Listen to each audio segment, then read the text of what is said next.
So for assignment 3, question 1, the task was to modify the shader to separate out the world matrix from the view and projection matrix. So as you can see, I have modified the shader to separate the world into the instance data and the camera, and remove the world from the camera.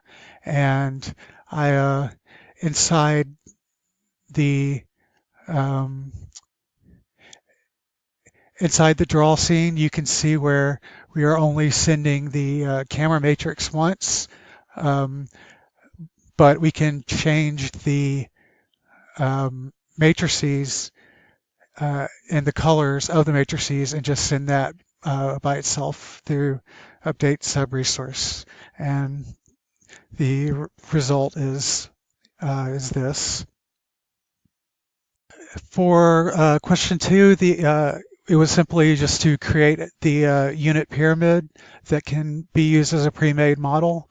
It was pretty straightforward, just add in the vertices and for the triangle, and then just set the triangle list. And it's pretty straightforward. You end up with a triangle on the screen. So the third task was to modify the demo to put 3 models on the screen, and 2 being different. I created the box and the pyramid pre-made models, as you can see. Only created one of each because I only needed 2 models. And apparently that came up as part of the further work, how you don't want to reuse models. You can just, instead I can change it to just create separate world matrices. And when I was drawing the scene, again, just send the camera matrix, the camera information once to, and then for each model, the set to context seems to load the vertices and the indices from the model into the context. And then from there we can change the color of the world color data, which contains the world matrix and the color, and then update the sub-resource for each. This is for object 1, model 1. And you can just update it again and reload the model 2 information and change to the color to orange. Since we're going to be reusing the same model for number 3 as we are for number 2, we don't have to call set to context. We can just change the color, update the sub-resource, and send that to render. And this is the result of that. So we are using 2 models to display 3 objects on the screen. So question 4 was to create 4 models on the screen using 2 separate shaders with different colors. One using the simple color 3D, which is the non-separated out. The world is the same. The second is the one with the separated world view matrix out. Basically, we're just doing the same as usual, only except we're creating additional fields for the second shader. I'm still using 2 models, but adding a 4th world matrix. And it's pretty straightforward in the loading of the shaders. The first one is loading the selected color. It's basically the same as normal with the separated out buffers, and then we create those. And then shader 2 is the simple color. Again, it's pretty much matches what we've used before for that shader, with the single the worldview matrix combined. And then I just create two methods to call those. Drawing wise, the first one draws the color selected. I think it's that. Yeah, the color selected. And we basically just, all we need to do is, first we have to basically activate the shaders and then set the buffers to the context, one for the position and one for the camera information. And then we have to send that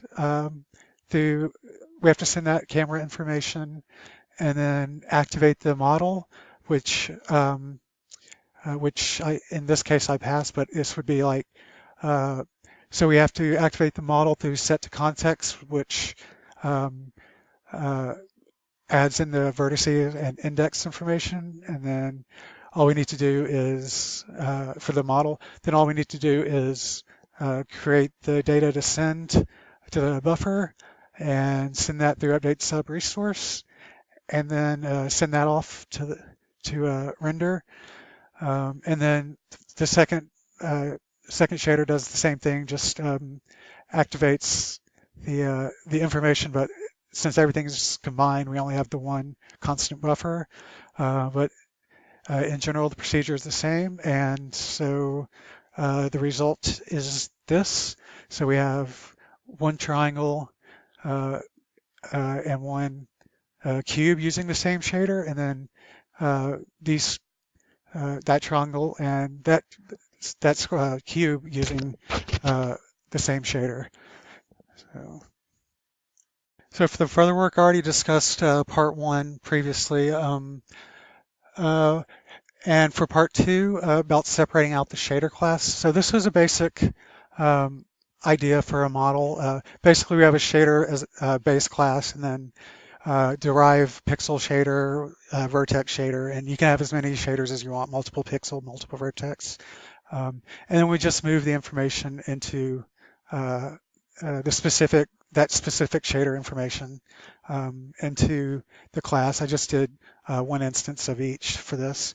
And then there's a manager class which would compile the shader information and then send it off to the shader object to create.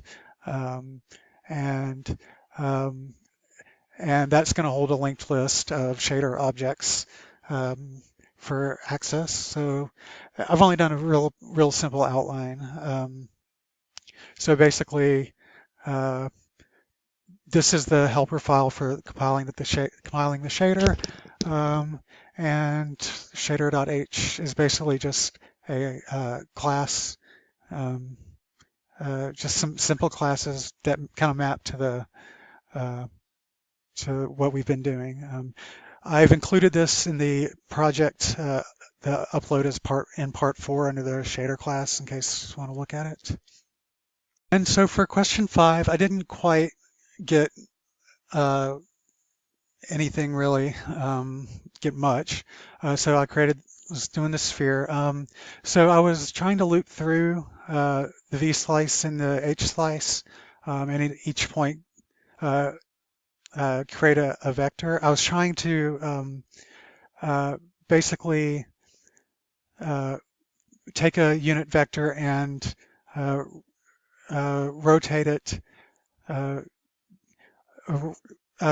down to each of the horizontal slices, and then kind of rotate onto each of the vertical slices. And so I was trying to do that. I couldn't really get things correct on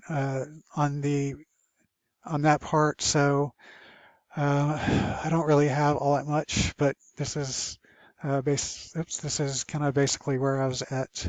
That's about it. So yeah, I'll continue to work on that and hopefully get it.